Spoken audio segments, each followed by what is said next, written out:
Well, it's Wednesday, and you all know what that means. If you probably know, WWE Evolve, as you probably can guess right about now, will crown, of course, the first ever Women's Evolve champion. So the real question, which out of the four ladies will be involved? Will it be Callie Armstrong, Kendall Gray, Wendy Chu, or Kylie Ray? That is a very good question. And of course, regarding of the upcoming other Men's Evolve Championship, who will be joining in the last remaining spot? Will it be Jackson Drake?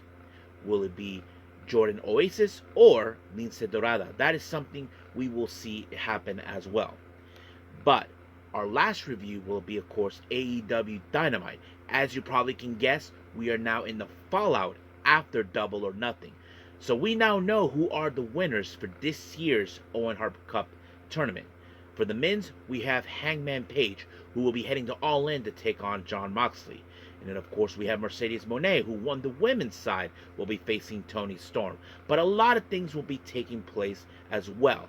We do have, of course, the Death Riders teaming up with Gabe Kidd to take on Speedball Mike Bailey, Willow Nightingale, and Mark Briscoe. Then we have the TNT Championship match, Kyle Fletcher versus Adam Cole. So we'll see how that grows. And then, of course, a qualifying match for the four-way match for the AEW International Championship. Who will be joining Kenny Omega in the Fatal Four-Way? Will be Josh Alexander or Brody King. We will stay close to that.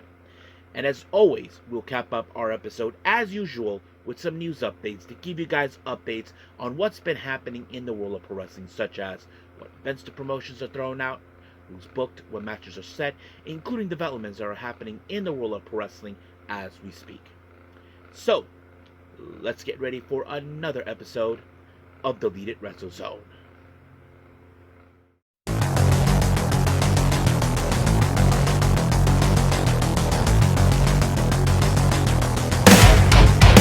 Are you ready? Get up, get up! Get up, get up! Get up, get up! Get up, get up! Get up, get up! Get up, get up! Hey everyone, welcome to Deleted Wrestle Zone, all things that is pro wrestling with AEW, NXT, New Japan Pro Wrestling, TNA, the National Wrestling Alliance, various promotions, wrestlers, matches, and championships. I am your host, J-Rod here. So, if you are new to the channel, welcome. This is a channel we do a lot of pro wrestling reviews from various promotions, not only here in the United States, but also in Japan, Mexico, Canada, Europe, the UK. Anywhere in the world pro wrestling is not as big, but it continues to grow. We also, of course, do discussion videos, talk about various topics such as the wrestlers themselves, the promotions, factions, storylines, whatever we want to talk about. We also, of course, do more news updates. If certain information was unable to be on this episode, we can either put it on the next one or on a separate video by itself. We also, of course, do real-time news updates to keep you guys on alert if something has happened in the world of pro wrestling that needs to be addressed ASAP. We also, of course, got the Unagi Sayaka Watch and various other cool wrestling content as well. So if you like what you see, please subscribe to us or click on that subscribe button. You'll be getting a lot of daily reviews and other cool wrestling content as well. But if you like this episode, please give us a like on the like button or nice comments in the description down below. Now, all introductions have been said. So, let's begin with, of course, WWE Evolve.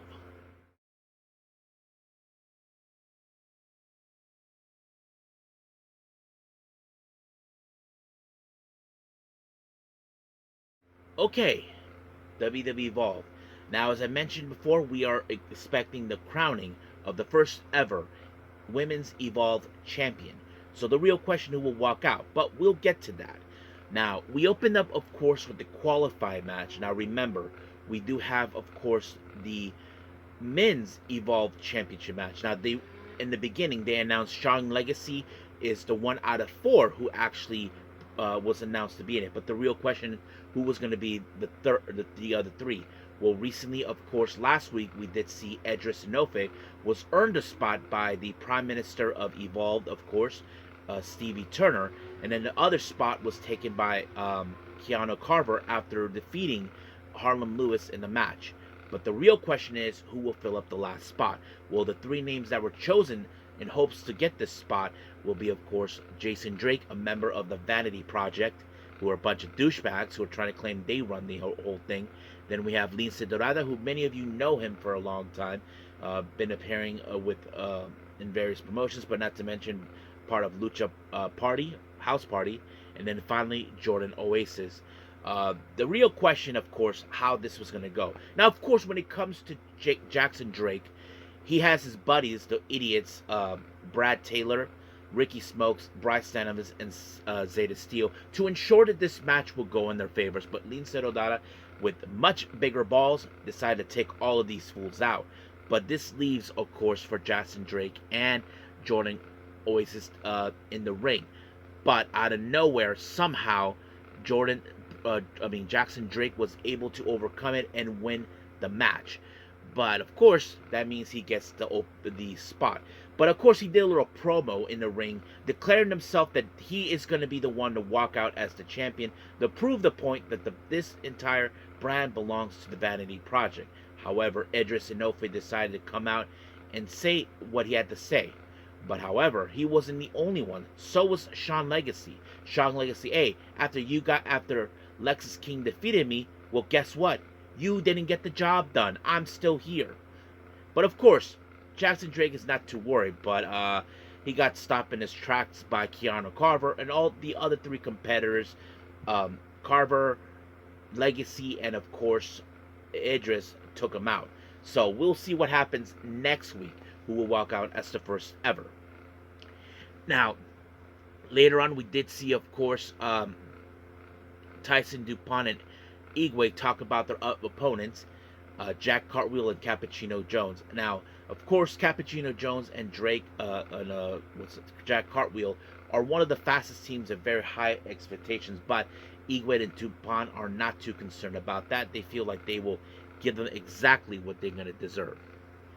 Now, of course, many of you know about Itzgal. He, in fact, is relaxing by the pool, as always.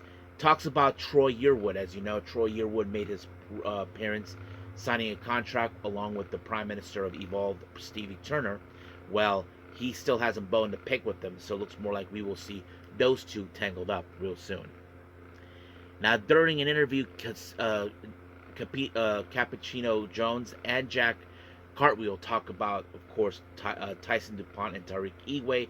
They are confident enough they will walk out as the winners in this match. Now let's jump into that match. We have Cappuccino Jones and Jack Cartwheel taking on Tyson DuPont and Tariq Igwe. But of course, Effin Wesley had to be there to prove the point that Igwe and DuPont are the most deserving competitors to win this match. And that's exactly what happened. But however, Cappuccino Jones was able to isolate, of course, Igwe, but it was not enough until Jack Cartwheel ended up in the wrong side of the heart stopper, and DuPont was the one who picked up the win by pinfall. So we'll see what goes from there with those guys. Now, Stevie Turner was in her office once again, decided to sign a brand new talent named Jin Tala. Jin Tala, of course, signed the match, but signed her contract. But however, while that was happening, Stevie Turner had a little talk with Carly Bright. As you know, she is the personal cheerleader to Kendall Gray. However, they decided because this match is way too important, Stevie Turner told her that she cannot be on ringside. But however, she decided to put her in the match next week against Jin Tala. So that's going to be interesting. Now, out of nowhere, Natalia made her presence known in Evolve. So basically, she wants to be there for the main event featuring the crowning of the first ever Evolve Women's Champion. So we'll see what happens from there. Now, let's jump into that match. Now, this is a fatal four-way elimination match for the Evolve Women's Championship. First, we have Kendall Gray versus Kylie Ray versus Kelly Armstrong versus Wendy Chu. Now, some of you may question, okay, How is this going to play? You got to look at who is the much bigger threat. I mean, you look at Wendy Chu. She's a very scary nightmare person. Then you've got Callie Armstrong, who was able to be the toughest of them all. But one thing that was interesting is how this match went on. Kylie Ray was able to pick up 2 straight up pinfalls. The first one was against Kendall Gray when she had Callie Armstrong pinned to the dust. But however, Carly Kaylee Ray decided to pin Kendall Gray instead, and just like that, 1, 2, 3, she was eliminated. And then once again, we did see that with Wendy Chu as well, with the after she gave her a super kick, and just like that. But this leads to Kylie Ray and Carly Armstrong. But I have to say, Kaylee Ray actually stood strong in order to make it to the finish, but unfortunately it didn't do so well for her because it ended with Callie applying the Callie connection, and just like that, 1, 2, 3, Callie Armstrong, our brand new champion. But there was a moment where Natalya decided to present her the belt, but Callie Armstrong decided to show disrespect and snatch the belt and was like, "Give me that belt, bitch." But I wouldn't be surprised if Callie Armstrong is taught a lesson by someone who's been well recognized. And I'm sure Callie Armstrong is going to say, "I don't give a effing ass about who she is." Well, she should. But I wouldn't be surprised if that happens. But of course, we also got another look at it another way. Now that Callie Armstrong is the new women's champion for Evolve, there's going to be a huge target. We know Zeta Steel will love nothing more to get this belt. So is Nikita Lyons and a few others. So we're going to see a line of competitors. But we will see from here on out what's going to happen next. But stay tuned for that. But as of right now, we are officially done with WWE Evolve. Let's move on with AEW Dynamite.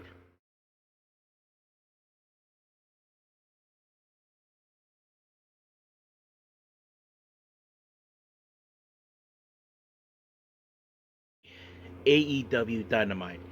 As you all know, we entered the fallout after Double or Nothing.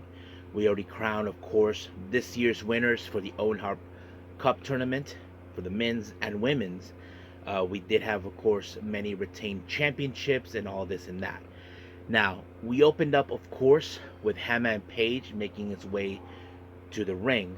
And of course, talk about everything. He even thanked Will Ospreay for the fight of his life and all this and that.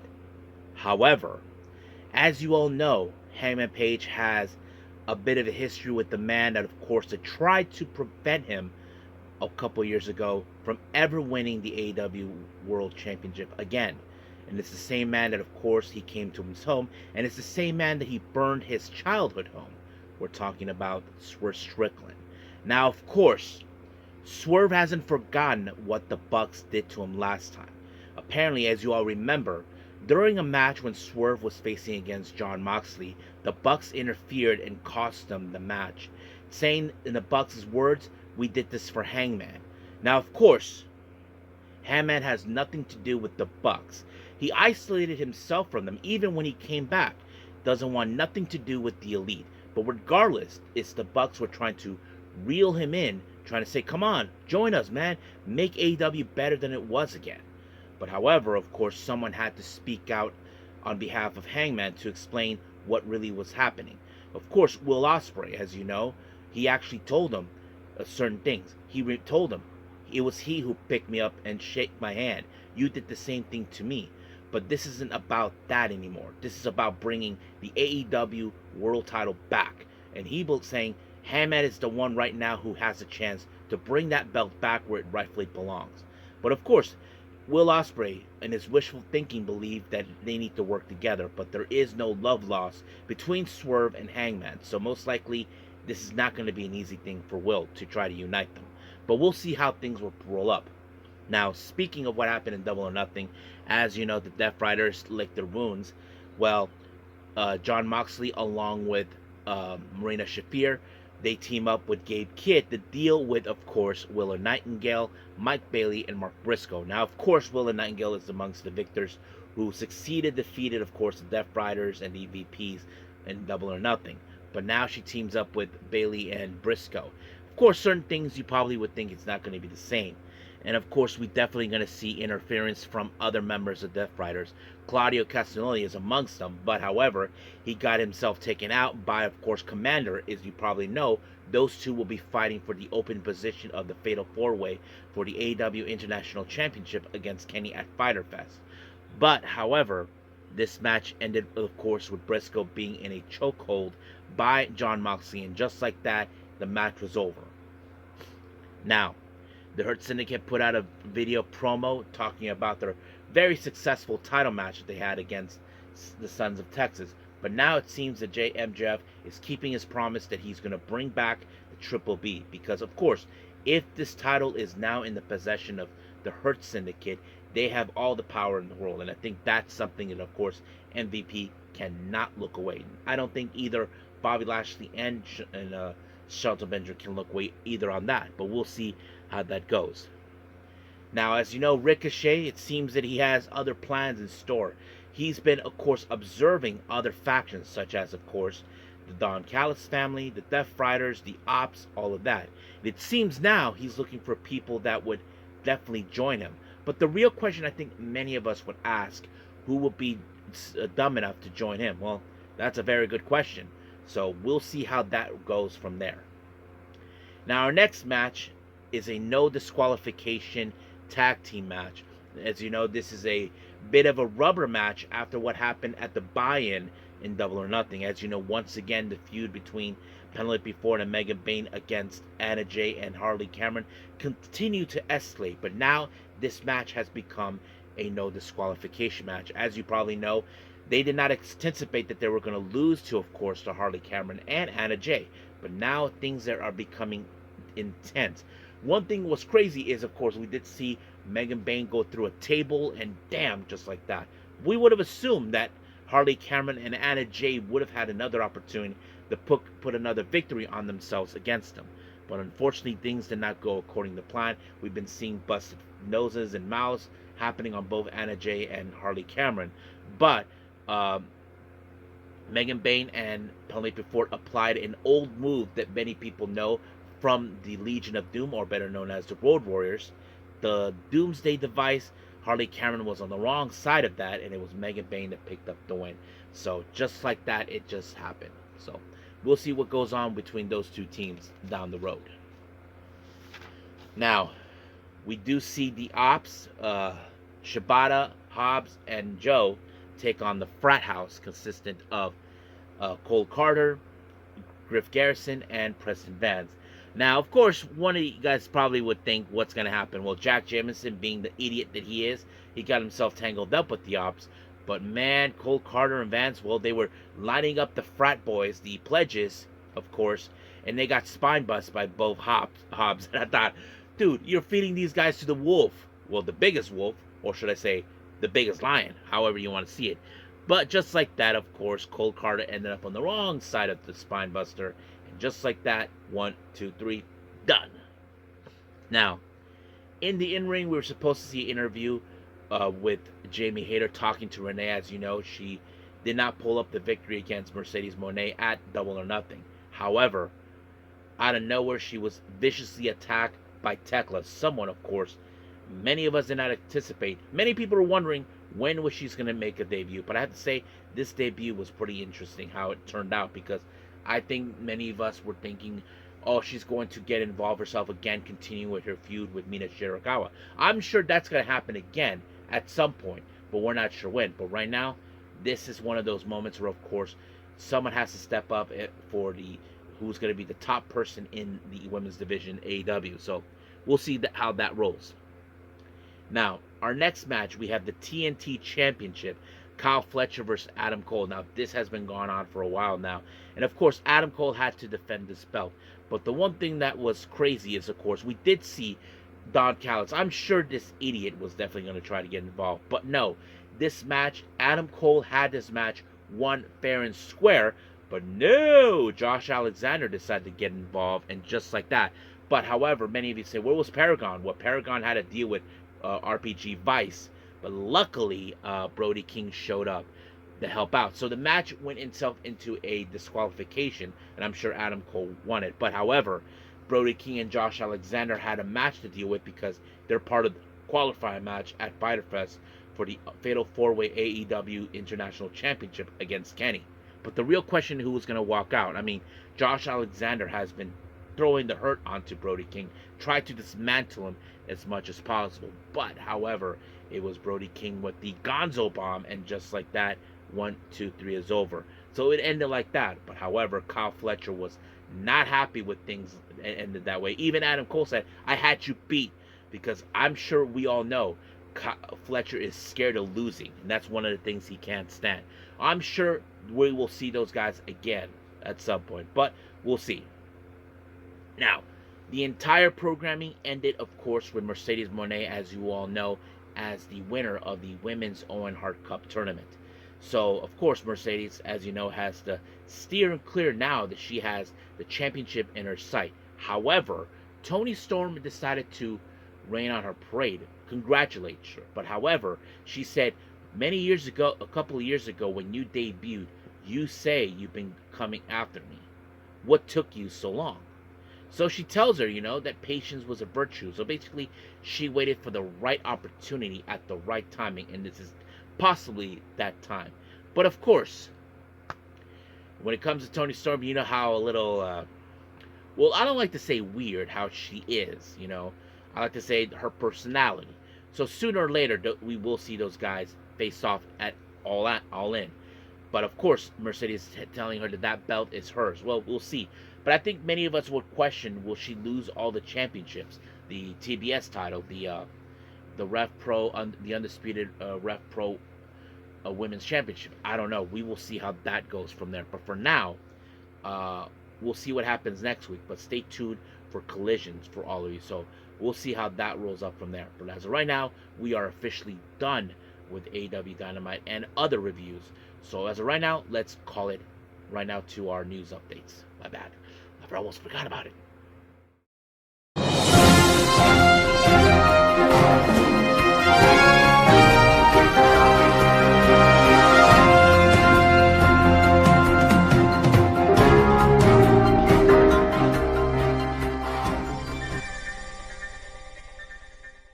So welcome to our news update. So let's get started with, of course, upcoming events. Now let's start with the GCW stuff. As you all know, on June 22nd, they'll be in Kansas City for Take a Picture. They just announced Simon Gotch will be participating in this event. Then we have the Top Play that will take place on the 5th of July. We have Elena Black versus Zeta Steel. If those who don't know, Elena Black is formerly known as Cora Jade. So you got someone who has recently been released from WWE, and then you have someone who is currently part of the WWE ID Prospect program. So that pretty much sums it up right there. But that's an interesting match. And of course, once again, Bloodsport is back with another one with number 15. That'll take place on August 2nd at Rutherford, New Jersey. Now, they haven't announced who will participate, but I wouldn't be surprised if we do have wrestlers from WWE or possibly other places like AEW that probably would participate in this event. So stay tuned for this. Now, as you all know, by the time this video should be out, it's already happened. Zack Sabre Jr. will be making his debut with Singapore Pro Wrestling. Yes, folks, there is a pro wrestling promotion out of Singapore. And yeah, I've been hearing about it for quite some time, so that sums it up. An interesting title match has been sanctioned in House of Glory for the upcoming Puerto Rican weekend that will take place on June 7th. The WXW Unified World Championship will be defended. The current champion, one called Manders, will defend the championship against Dan Maff. Then, of course, as you know, we have the upcoming Spark Joshi Puroresu of America. They'll take place in Redford, Texas, called Ignite Texas. They'll take place on the 29th of June.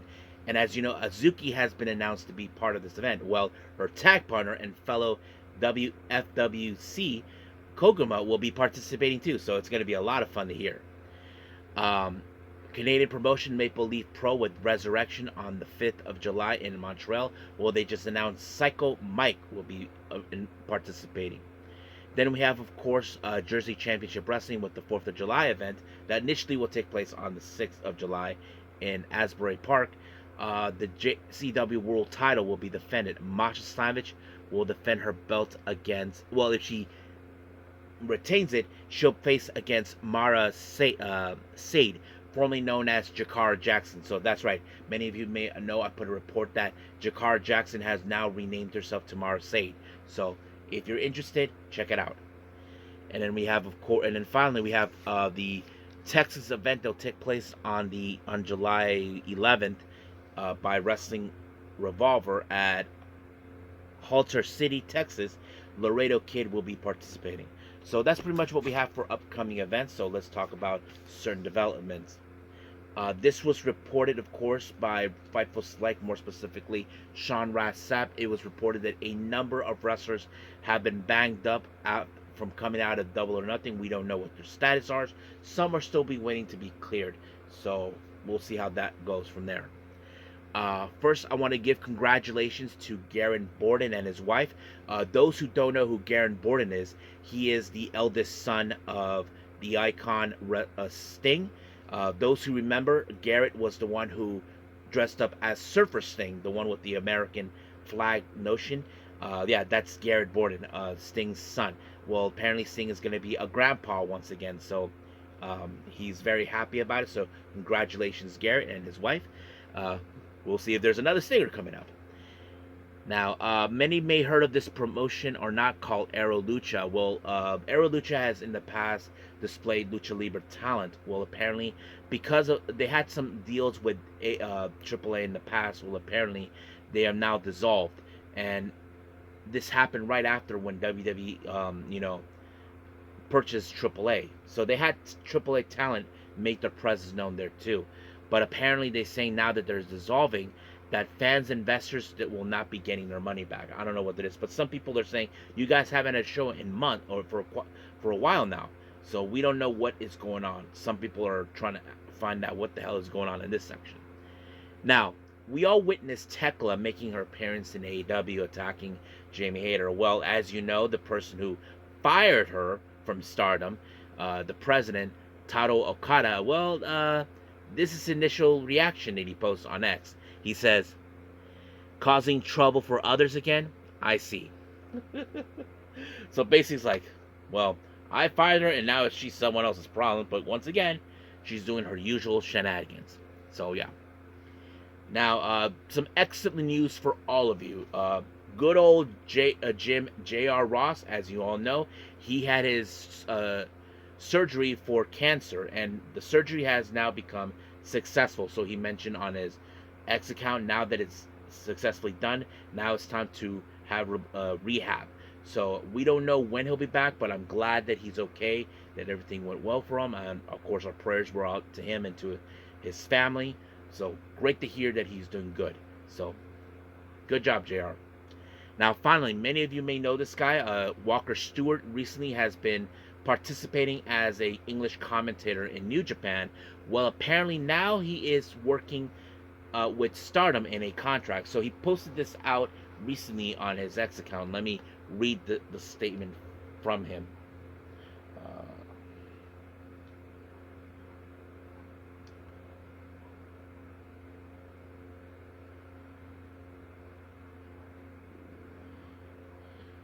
Here it is. This is what he had to say.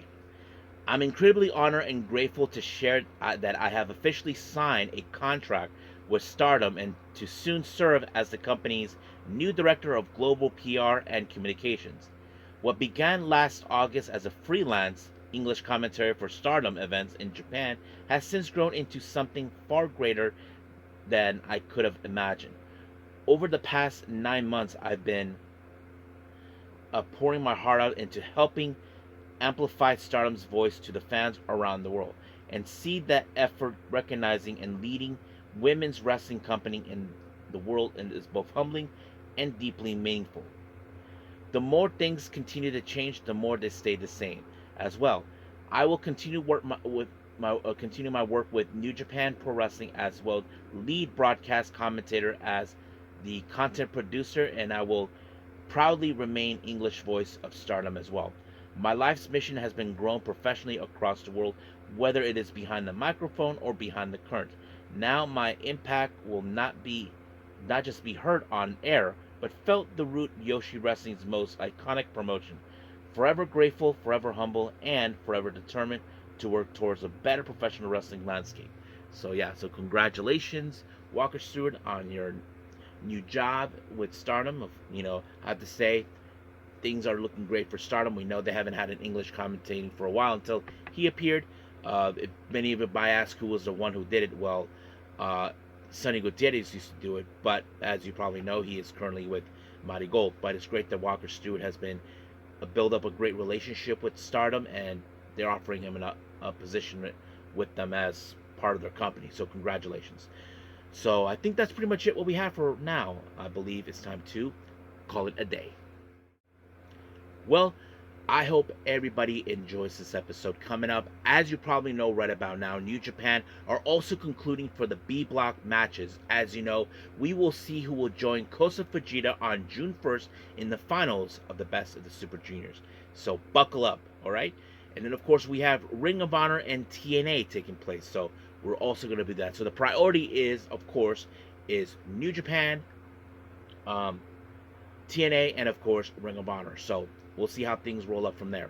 So stay tuned for more. But as of right now, I will see you guys in the next DWZ time. Same DWZ channel.